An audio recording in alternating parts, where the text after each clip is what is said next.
Sábado 25 de abril de 2020, el número de casos de coronavirus diagnosticados asciende a 2.821.038 y 197.303 personas han muerto. Además, en España se aprueba el decreto para prorrogar el estado de alarma hasta las 0 horas del 10 de mayo. En unos momentos repasamos toda la última hora en torno al COVID-19, pero además hoy se pasa por el perro guardián un naturalista y escritor. Sin duda su pasión es la naturaleza, los árboles, el medio ambiente, el aire libre. Todo lo que ha aprendido a lo largo de su vida lo transmite a las nuevas generaciones a través de sus columnas en los principales periódicos del país. También ha sido director, realizador, guionista y presentador. Hoy se pasa por el perro guardián Joaquín Araujo. Así que sin más dilación, esto es el perro guardián. Comenzamos. En Inforradio, El Perro Guardián, con Jorge Barranco. Buenas tardes, hoy está en El Perro Guardián para repasar toda la actualidad informativa Carmen Álvarez. Buenas tardes, Jorge. Aquí bien? Estamos. Sí, poquito a poco se va llevando esta situación tan rara que estamos viviendo. Vamos a comentar todo esto, vamos a empezar, si te parece, Carmen, última hora del coronavirus. Pues parece que por fin mañana los pequeños van a poder salir a dar pequeños paseos de 1 kilómetro de distancia de su hogar. Y también hemos conocido hace pocos minutos que el gobierno ha decidido excluir a los niños y niñas de 14 años del paseo permitido a los niños durante las próximas semanas en este confinamiento. También hemos conocido que el gobierno se plantea que el retorno a las clases se lleva a cabo de forma voluntaria y dando prioridad a los estudiantes más vulnerables tras estas crisis del coronavirus. Podemos hablar como estudiantes que estén en segundo de bachillerato o de cuarto de la ESO, que son los más vulnerables. También se ha dado a conocer, como medida que va a tomar el Metro de Madrid, reforzará su oferta de transporte a partir de este mismo lunes para garantizar esa movilidad que va a ser necesaria para quienes lo utilicen para ir a trabajar durante el confinamiento por este coronavirus. Y también la Policía Nacional ha detenido a un hombre de 41 años de edad por incumplir las restricciones, empujar a un policía y darse a la fuga en el barrio palmesano de Sant Gotleu. Entonces estas son las últimas noticias que tenemos por el momento del coronavirus, Jorge. Madre mía. Quiero hablar de la primera noticia que has dado, lo de los niños de mayores de 14 años. Yo tenía entendido que el gobierno dijo que ellos sí que podían salir, pero ya desde el principio del confinamiento podían salir a sacar al perro, a ir a comprar y eso. Ahora dices que se han excluido del paseo este de 1 hora y que tienen los niños que han puesto. Pues sí, así es, Jorge, porque es la noticia de última hora que conocíamos hace escasos minutos. O sea, excluye a los niños de 14 años y es de 3 a 13 años solo los niños que pueden salir. Entonces no entiendo muy bien la medida esta drástica que han tomado hoy. No sé, no he profundizado a fondo la noticia, no he conocido más datos, pero esto es lo que sabemos hasta el momento. Están habiendo muchas quejas por eso, porque dicen que se han olvidado de los niños entre 14 y 18 años, como que han pasado de ellos, se les ha excluido y se están quejando. Tengo algunos datos nuevos. Ayer por primera vez el número de personas curadas eran 3.105, hoy son 3.353. Por primera vez supera el número de personas contagiadas. Ayer eran 2.796, hoy son las personas contagiadas 2.944 en las últimas 24 horas. Y en el inicio del estado de alarma, el índice de nuevos contagios era superior al 35%. Hoy es del 1,4%. O sea que parece que todo va en buena dirección, ¿no? Así parece, eso parece, y esperemos que esto se acabe pronto y que dentro de poco podamos decir que ya no hay muertos ni contagiados, pero me da a mí que esto va a ir para largo. Veremos. Vamos con otra noticia, porque el PSOE veta la comparecencia telemática de Rosa María Mateo por ser población de riesgo, y el PP ha respondido a esta decisión por parte del PSOE diciendo: se amordaza el Parlamento y se secuestran una vez más las libertades democráticas.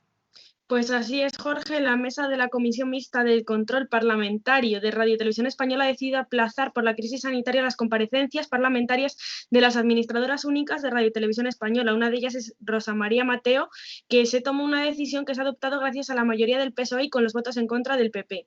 La mesa y los portavoces de la citada comisión se han reunido este pasado viernes con el objetivo de fijar la fecha de la comparecencia de Mateo, pero el PSOE se ha desmarcado con la propuesta de aplazarlas, han explicado a EFE los diputados Macarena Montesinos del PP y Guillermo Díaz del Partido de Ciudadanos. Los parlamentarios también han indicado que la administradora única provisional solicitó comparecer de manera telemática con motivo de la pandemia de este coronavirus, dado que pertenece a un grupo de riesgo, algo que ha contado con el visto bueno de los letrados de la Cámara Alta.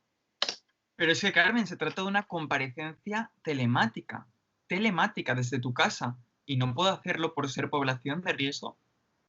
A ver, a mí me parece que hace muy bien, o sea, ante todo es protegerte a ti misma, ¿no? Desde mi punto de vista yo creo que lo está haciendo de la mejor manera posible, está llevando a cabo pues de una manera responsable.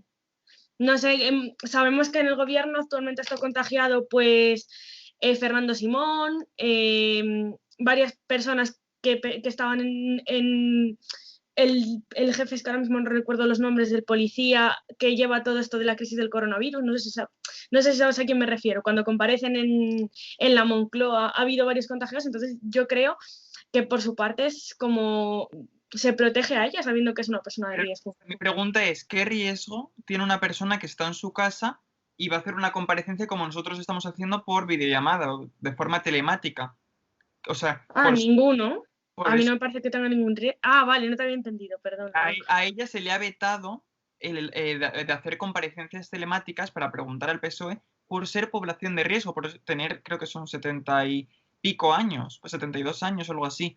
Se le ha vetado de poder hacer comparecencia telemática por ser población de riesgo. Pero ella está en su casa, o sea, puede hacer lo que quiera. ¿No te parece? A ver, sí, me parece, pero no sé. No sé qué pensamientos tendrá ella o qué es lo que pensará en estas circunstancias, pero desde casa no me parece que haya ningún riesgo, no sé. No lo sé, no sé qué decirte, Jorge, en cuanto a esta noticia. Cayetano Rivera, ayer en una intervención para Informativos Telecinco, dijo que está súper indignado porque van a mandar a muchísimos toros al matadero sin darle la oportunidad de defenderse en la plaza. Pues así es, el torero considera que el año de la tauromaquia, según dijo ayer en una entrevista a Informativos Telecinco, ya está perdido. Dice que nuestro sector va a ser entre los más afectados y de los que más se van a tardar en recuperar. Dice que no se pueden olvidar de las muchas familias que dependen del mundo del toro para sobrevivir. Entonces también ha aprovechado para lanzar una crítica a los animalistas, defendiendo una vez más que la tauromaquia salva al toro de morir y reta que sean ellos quienes cuiden de estos animales ahora. Me parece que él ha actuado de la mejor manera posible, o sea, defiende su trabajo, pero también hace como no sé, como que intenta buscar polémica con los animalistas. No sé cómo lo ves tú, Jorge. Mira, hay que tener los huevos súper grandes. Mira, yo ayer lo dije, de lo único bueno que nos ha traído el virus y el confinamiento es que se han suspendido los Sanfermines. Y yo me alegro muchísimo. Y yo también. De que van a mandar a los toros al matadero sin darles la oportunidad de salvarse en una plaza de toro, me parece repugnante. Lo tengo que decir. Sí, a mí también me parece muy bien y que las medidas, eso, porque yo estoy en contra de los toros, o sea, no me gusta, es un arte que realmente a mí no me gusta que en España se nos conozcan por los toros, es decir, no tendrá España cosas más buenas que los toros en general, que entiendo que iba mucha gente en España de esta profesión o de lo que sea, pero no me parece un arte, no lo consideraría como un arte. Bueno, vamos a pasar de tema porque es que esto de los toros y de semejantes personajes como Cayetano Rivera me enciende y no estamos para encendernos en épocas de confinamiento. Al de devolvernos la misa, creyentes solicitan la apertura de las iglesias durante el confinamiento. Así es, un grupo de jóvenes ha reivindicado a través de un vídeo en YouTube, ojo, que les devuelvan la misa en los momentos en los que el estado de alarma ha dejado al mundo confinado en sus casas por la crisis del coronavirus. A través del canal de Info Vaticana, los jóvenes piden a los pastores que le devuelvan la misa ya que son su rebaño y la ley se lo permite, según asegura este vídeo que podemos ver en YouTube. El padre Ángel ha contestado a los que piden ir a misa este vídeo, dice, podéis haceros voluntarios para repartir alimentos y medicinas. ¿Qué opinas de esta gente que quiere que le devuelvan su misa? Pues no lo voy a decir aquí, pero me parece, no sé, me parece muy fuera de lugar esta situación. No hay cosas más importantes ahora mismo. Sí, hay cosas más importantes por las que preocuparse que no por si unos jóvenes pueden ir a misa o no. No sé. Vamos con la última noticia. Hoy es 25 de abril y en un 25 de abril de hace 75 años se cantaba bien alto el Bella Ciao en toda Italia para celebrar que se acababa de derrotar al fascismo. Italia celebra hoy su 75 aniversario de la liberación del fascismo, como has dicho, Jorge.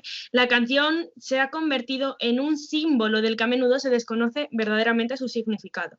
Bella Ciao en español se traduce como Adiós Bella, es una canción anónima y no existe ningún dato que aclare definitivamente cuál es su verdadera procedencia, sino semejanzas con antiguas composiciones textualmente y musicalmente, y se supone que es el resultado de un largo viaje que ha ido definiendo este himno a la libertad, hasta la versión que todos conocen y que se encanta en alrededor de 40 idiomas, que se dice pronto.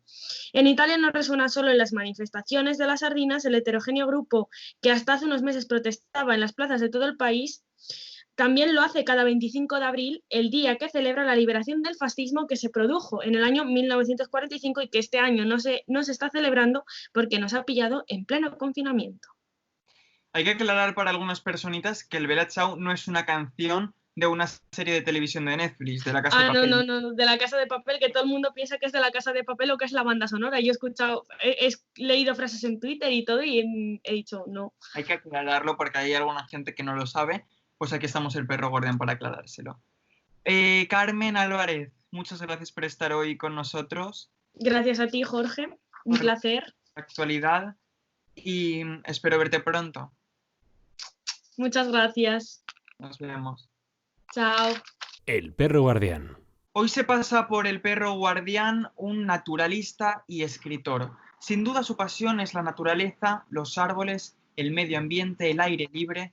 Todo lo que ha aprendido a lo largo de su vida lo transmite a las nuevas generaciones a través de sus columnas en los principales periódicos del país.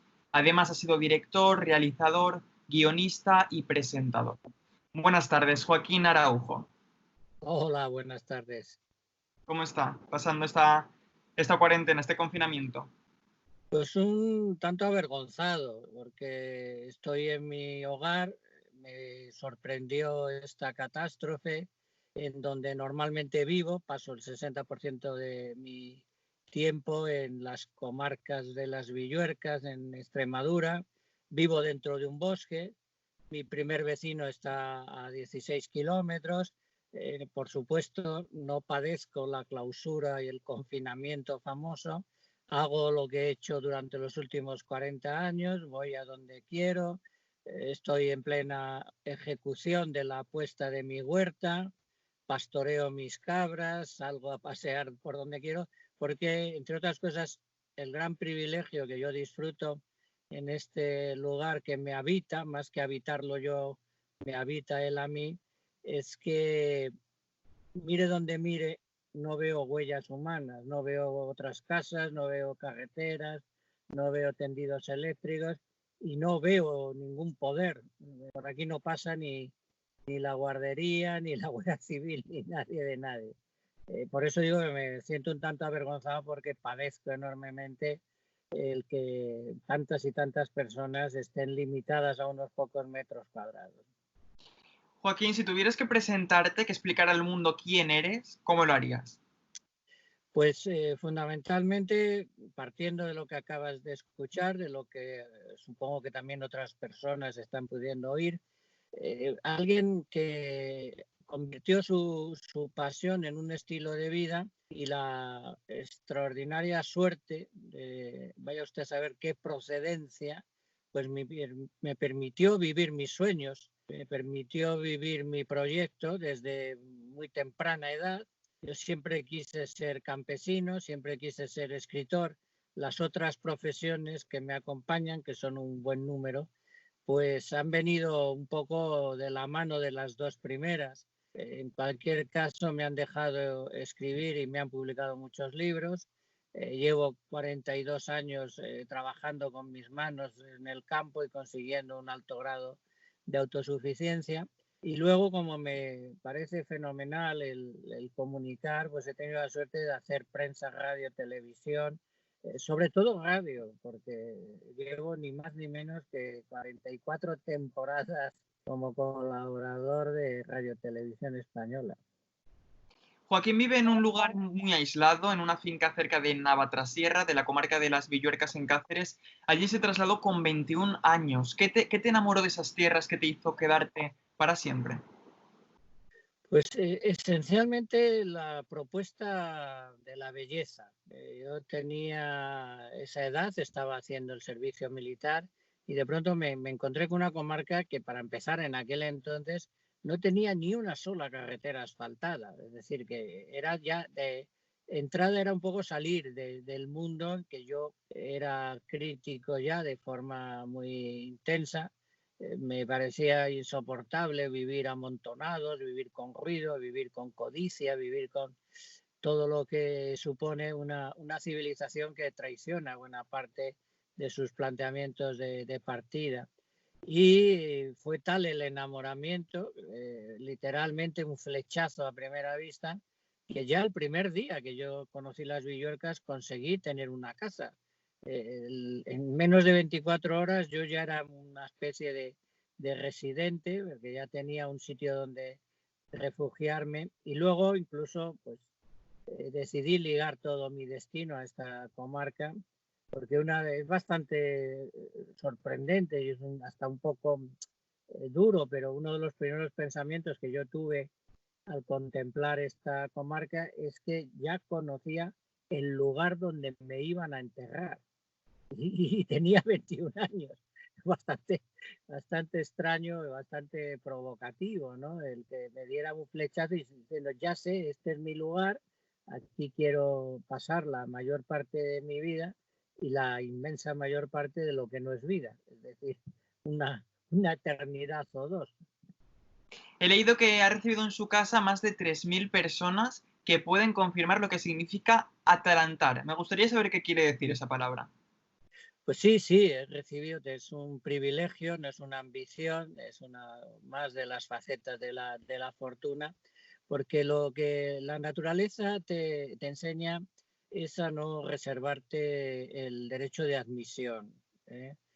Yo entiendo, fíjate, es uno de los aforismos que he escrito esta misma tarde, ¿no? Uno de los grandes placeres que te proporciona la naturaleza es que siempre te considera un bien hallado. Y por tanto, claro, si eres algo biomimético, si tu conducta se rige un poco por el modelo, que para mí es esencial, de la propia naturaleza, tienes que ser acogedor, tienes que ser alguien dispuesto a compartir. Para mí es el gran placer de mi vida, compartir lo que me emociona, compartir lo que me ha permitido escribir, hablar, hacer todo tipo de actividades creativas. Y por eso casi me parece otro de los rasgos de la magnífica buena suerte que tengo, el que haya habido muchos miles de personas, ya más cerca de 4.000 que de 3.000 las que han pasado por casa, porque no solamente es compartir un paisaje, sino que mucha gente entiende qué es lo que significa la convivencia con la naturaleza. No solamente se trata de pasar un buen rato con amigos de todo tipo y condición, con toda suerte de perfiles sociales, sino que ante todo es algo pedagógico. Yo abro las puertas de mi casa para que comprendan por qué mi elección fue esta. Y si comprenden por qué motivos yo vivo de forma bastante solitaria, de forma muy intensa el paisaje, es precisamente como uno de los instrumentos antídoto, es una de las formas de comprender la naturaleza, de entenderla y de defenderla. Lógicamente, yo diría que solo salgo de este emboscado lugar para contarle a la gente por qué hay que defender la naturaleza y la vida. ¿Cuál es su estación del año preferida? Bueno, yo seguramente porque ya estoy en el otoño de mi vida, pero bueno, no, desde muy jovencito para mí el otoño es la estación. Es la estación de la plenitud, es la estación que en este clima mediterráneo nuestro se produce la cosecha realmente. El mes de octubre, el mes de noviembre, son meses de entregas. La naturaleza da infinitas cosechas en ese momento. Para colmos, viene el alivio de las primeras lluvias, de la bajada de la temperatura después de la canícula veraniega. Llegan las aves migratorias en masa. Y luego está la auténtica delicia, ¿no? Porque se producen esas asambleas de colores en los árboles que inmediatamente se transmiten a los cantos de las aves que vuelven a ser completos. Y luego, pues también como campesino, sabes que en septiembre y octubre en estas latitudes es el momento de ir a la huerta a recoger la mayor parte de tu cosecha, que evidentemente pues la envasas, la conviertes en conservas y tal. Hay mucho trabajo de naturalista y mucho trabajo de campesino en otoño, y fundamentalmente pues es que es probablemente la época de la plenitud. Llevamos poco más de un mes en primavera. ¿Qué le sugiere esta estación? ¿Qué le transmite? Bueno, la primavera es también es una delicia, ¿no? Es la exacerbación prácticamente de los sentidos, es que se te pone todo absolutamente a punto, ¿no? Ves más colores que nunca, escuchas más canciones de la naturaleza que nunca, puedes oler más aromas que nunca. En cuanto te paras en cualquier rinconcito, contemplas ese trasiego de lo viviente, fundamentalmente de los insectos. Yo lo he dicho muchas veces, porque obviamente los temas vinculados al calendario, pues no solamente los he convertido en libros, he convertido en programas de televisión, de radio. Para mí la primavera es la primera materia prima de la vida. Tú fíjate qué juego de palabras. La primera materia prima de la vida es la propia primavera, y todo es una búsqueda también de unas cacofonías armónicas, curiosamente, aunque parezca un oxímoron. Pero es así. Y algunas primaveras, como la que estoy viviendo ahora, es escandalosamente intensa, es una contradicción absoluta. La primavera más mortal de nuestra generación, y seguramente de la tuya y de varias más que vengan detrás, es todo lo contrario. Esta primavera es vivaz, es absolutamente amorosa, es todo un principio de vida cuando tanta y tanta gente está muriendo. El contraste es apabullante, a veces es demoledor, no se puede soportar que sea tan malo para la humanidad y tan bueno para la naturaleza. El día 22 fue el Día de la Tierra y hace 2 días, el 23, el Día del Libro. Joaquín tiene numerosas obras que promueven un verdadero despertar de conciencia, como por ejemplo la Sonata del Bosque. Joaquín, ¿qué buscas comunicar con tus libros? Bueno, sobre todo que desde una quizás primera lectura es la pasión por la belleza espontánea. Yo entiendo que todos los creadores, sea la disciplina artística que sea, tenemos una extraordinaria deuda con la naturaleza. Quizás la frase de combate, y más en un momento como el que estamos viviendo en este abril del 2020, los poetas, los pintores, los músicos, los arquitectos intentan la belleza que la naturaleza ya ha conseguido. Esa es la aproximación, y eso intento comentarlo, porque la naturaleza está siendo destruida por la ignorancia, por la mezquindad, por la codicia, y precisamente por todo lo contrario, lo que significa el arte. En el fondo esta civilización no deja de ser un coronavirus, ¿no? Que arrasa con toda la belleza, con todo lo precedente, con todo lo intenso. Y claro, yo lo que he intentado comunicar en mis libros, en mis películas, en mis programas de radio, es que tenemos que convivir con la naturaleza, porque salimos ganando la naturaleza y nosotros.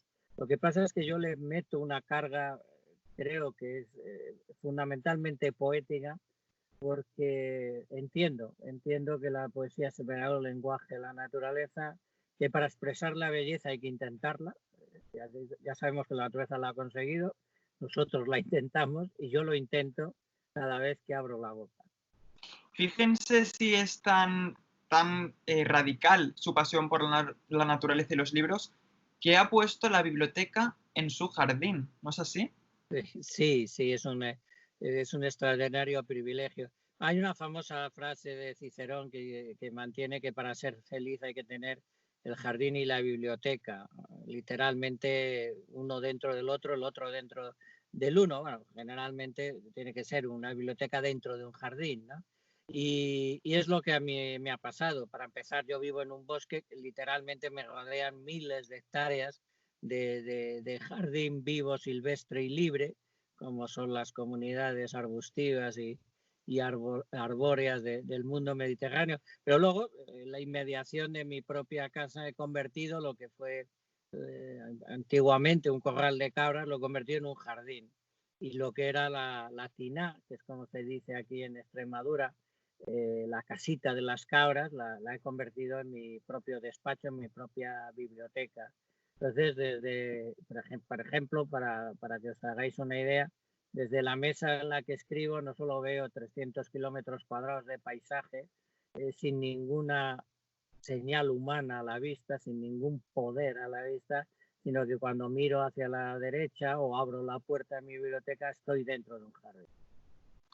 Su penúltimo libro se llama Los árboles te enseñarán a ver el bosque. Hay una frase que me llama la atención que dices en este libro: en los detalles está el todo. ¿Qué significa para ti un árbol? ¿Qué es para ti un bosque? Bueno, el árbol, para empezar, y por tirar del oficio que más amo, el árbol es un poema y por tanto un bosque es algo tan ilimitadamente poético, porque claro, un bosque puede tener muchos miles o millones o decenas de miles de millones de árboles, o sea que imaginemos, ¿no? El árbol es la más fantástica creación de la historia de la vida. Pero es que además en el campo no solo de lo estético, he citado hasta la saciedad una frase de Francisco Giner de los Ríos que mantiene que a la contemplación de un árbol podría dedicarse la vida entera. O sea, es algo absolutamente radical, pero que tiene un trasfondo que yo comprendo perfectamente, ¿no? Yo vivo rodeado de árboles, los miro, los contemplo, he plantado muchos miles de árboles, todavía es mayor el placer de pasearte por tramos de bosque que los has puesto tú a crecer. Y por otro lado, pero también tiene una dimensión ética espectacular. El árbol es el elemento vivo más participativo, más altruista, el que más colabora con el resto de lo viviente para que la vida sea posible en el planeta. Por tanto, es un estandarte, es un símbolo, es un modelo, es un maestro. Yo siempre digo que hasta son catedráticos de economía los árboles porque saben perfectamente manejar, saben sostenerse, saben progresar sin destruir y saben sobre todo ser hospitalarios. Donde más vida hay sobre la tierra es en los bosques. Pensemos en la contestación que he dado antes a lo del placer de que venga la gente a casa.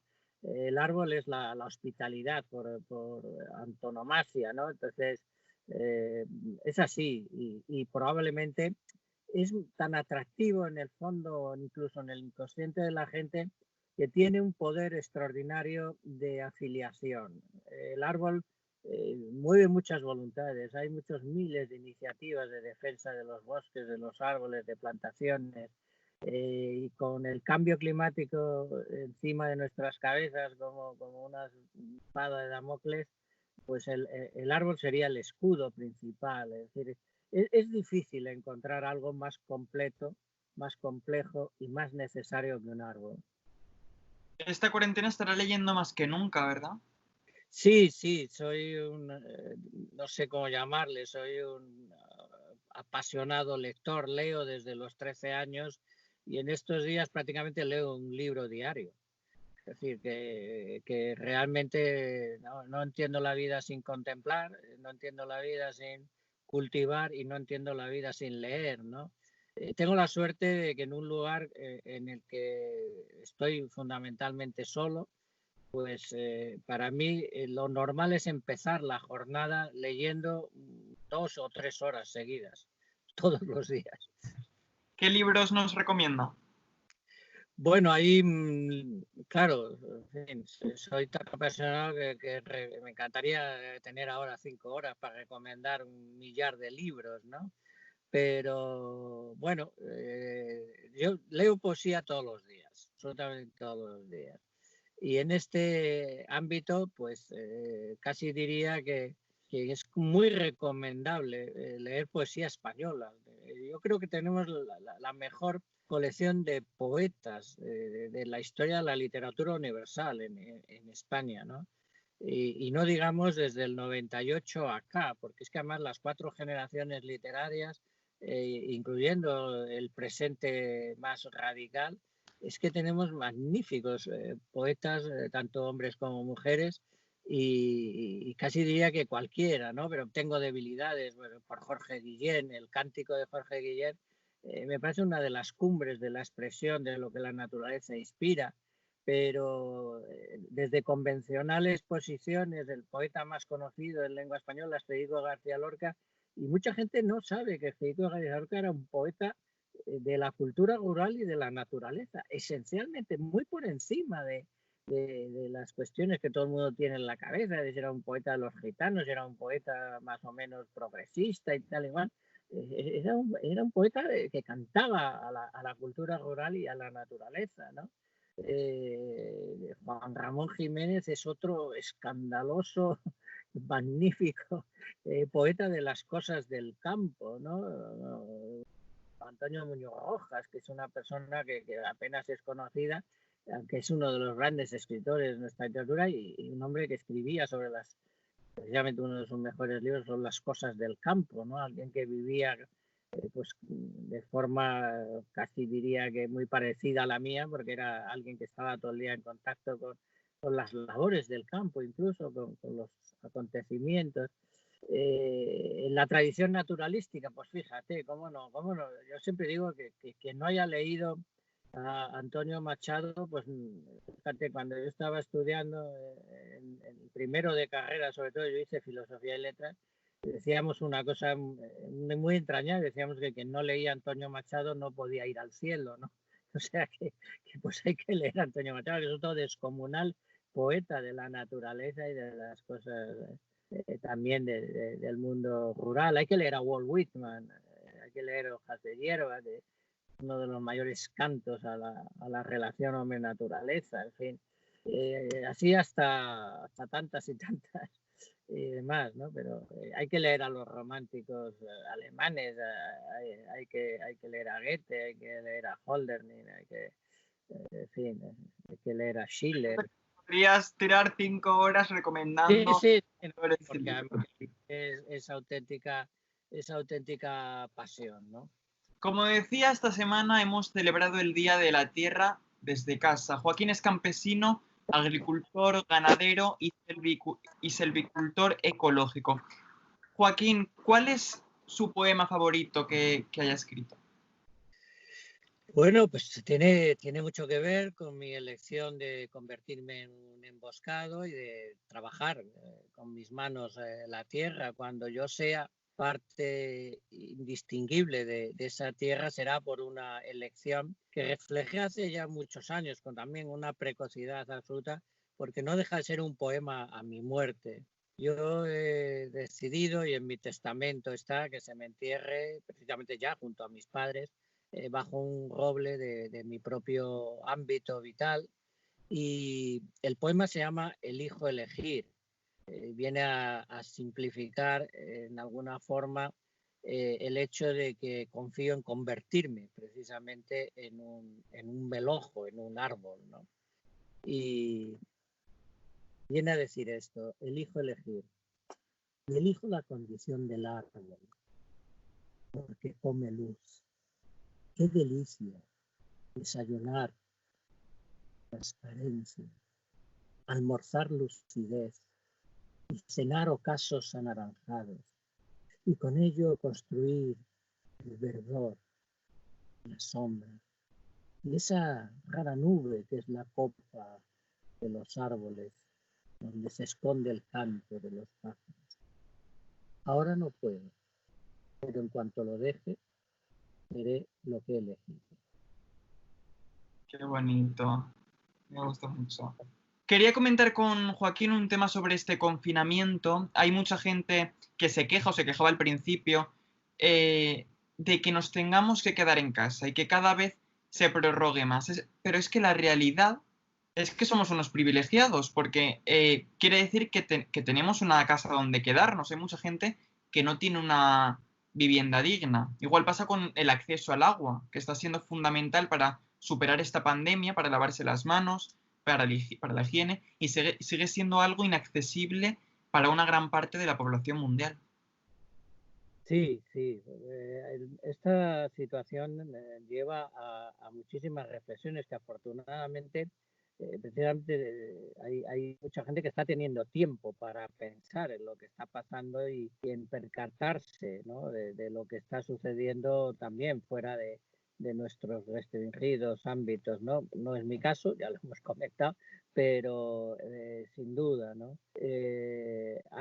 Hay muchísimos cientos de millones de personas que no tienen una casa medianamente comparable a la mínima dignidad humana o bienestar elemental. Es cierto que al agua potable, limpia y en perfecto estado de uso, pues hay probablemente entre 1.000 y 1.500 millones de personas que no tienen esa posibilidad.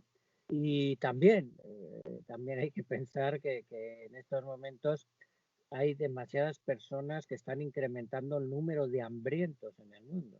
Había bajado hasta los 800 millones, pero se estima que cuando empecemos a poder hacer cuentas, esta crisis absoluta de la humanidad, porque es una crisis de la humanidad en su conjunto, nos encontramos con que... Ay, ¿pero por qué hace eso? Quiero teniendo la mano en la cámara, entonces veo su mano. A ver, Ahí. ahí. Bueno, también, bueno, que vale la primera. Sí. Bueno, pues eso. Pues sí.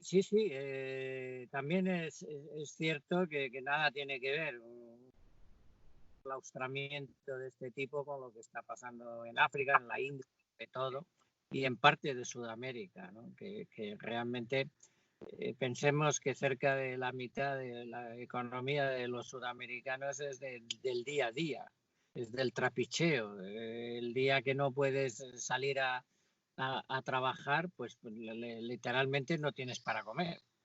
Entonces la situación es gravísima y una vez más debemos de ser capaces de recapacitar en el extraordinario privilegio que significa estar en algunos determinados países, ¿no? Vamos a empobrecernos muchísimo, pero también partimos de un alto grado de riqueza en los países llamados, especialmente mal llamados, del primer mundo.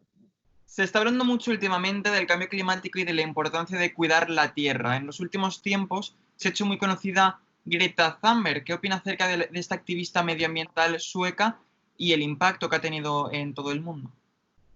Bueno, yo creo que hay que defenderla a capa y espada porque, entre otras cosas, la mezquindad más delirante está al frente de las críticas, en críticas además algunas veces despiadadas, ¿no?, contra alguien que tiene una magnífica doble condición, la de estar peleando por un aspecto que es indiscutiblemente un bien común.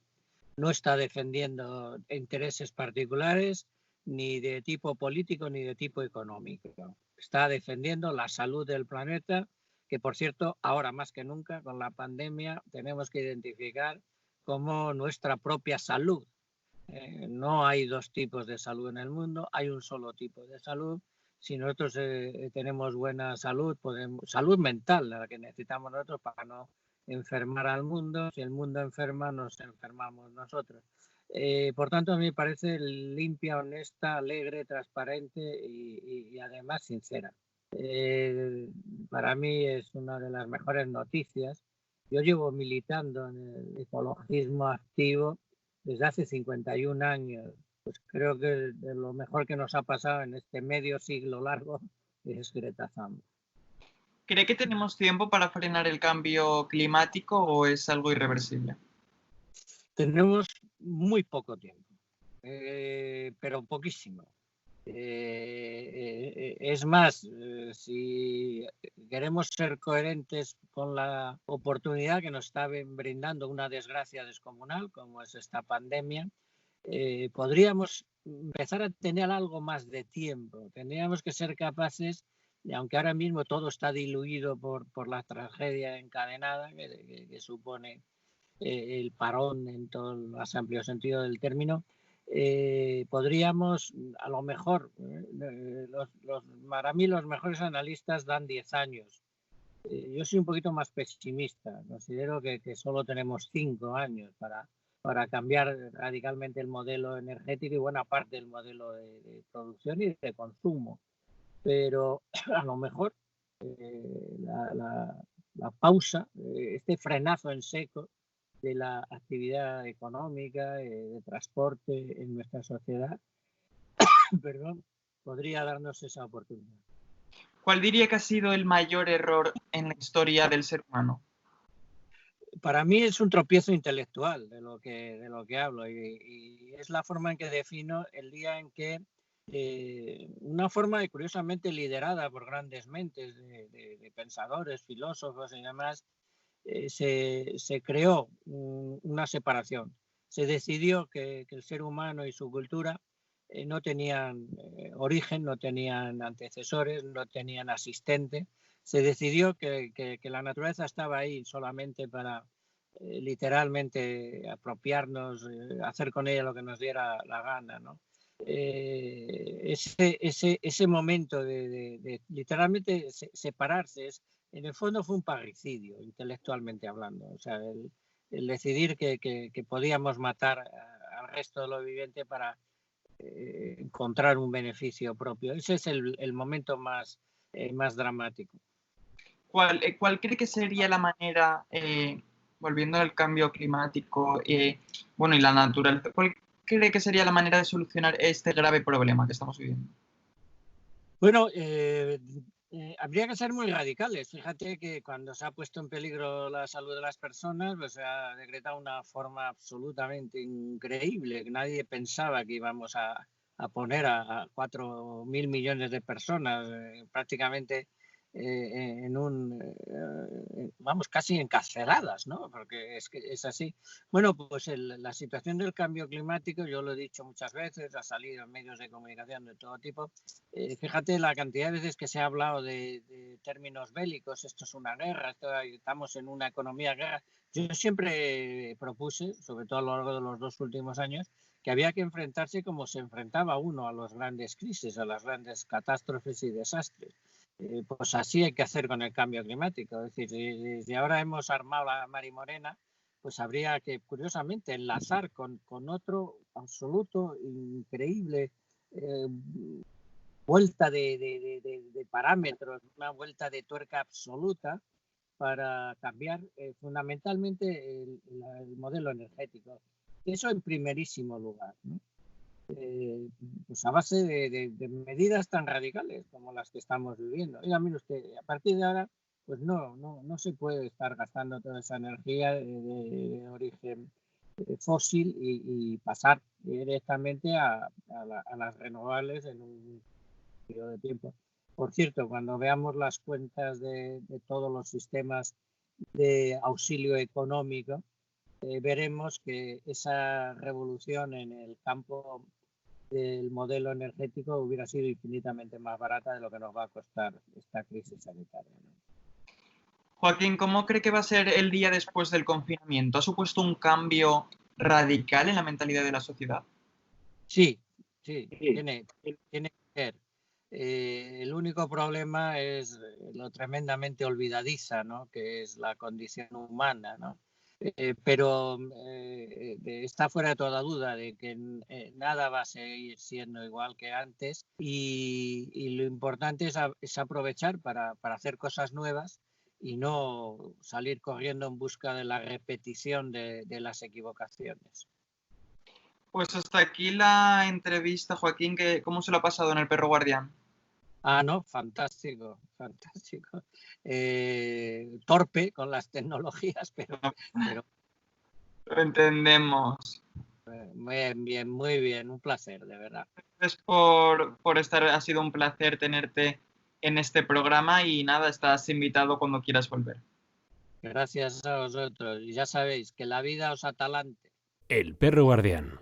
Pues hasta aquí el programa de hoy. Espero que hayáis pasado un rato agradable en el Perro Guardián. Nosotros nos vemos en el próximo programa con más contenido, con más entrevistas. Hasta entonces, cuidaros y pasar lo mejor posible. Un abrazo. En Inforradio, El Perro Guardián. Con Jorge Barranco.